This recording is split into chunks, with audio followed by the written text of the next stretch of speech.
अपने busy schedule में से हेल्दी लाइफस्टाइल मैनेज करना बहुत मुश्किल होता है। I can only eat salad, बहुत ज़्यादा नहीं खा सकता हूँ, थोड़ा लिमिट के साथ। मेरा मसला है कि मुझे स्ट्रीट फूड बहुत पसंद है, समोसे हों, पैटीज हों, पिज़्ज़ा, इस तरह की चीज़ें, लेकिन उस पर कॉम्प्रोमाइज़ भी नहीं कर सकते।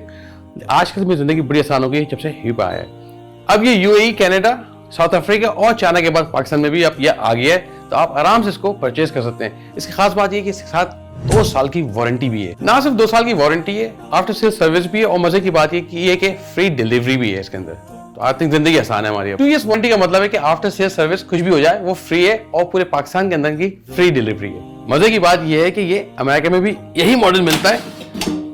इसकी 7 लीटर जो बास्केट है, इसका मतलब 5 से 6 लोगों का खाना इसमें बड़ा आराम से बन सकता है, सर्विंग सिस्टम कहते हैं। और इसकी जो खास टेक्नोलॉजी है वो इसके अंदर जो फैन लगे हुए बेसिकली वो घुमाते हैं एयर को, तो आपकी जो चीज़ बनती है एक तो ऑयल के बगैर बिल्कुल गोल्डन और क्रिस्पी बनती है। इस स्टैंडर्ड की अगर प्रोडक्ट आप लेने जाते हैं मार्केट से, आपको 45 से 50 हज़ार रुपए तक की मिलेगी।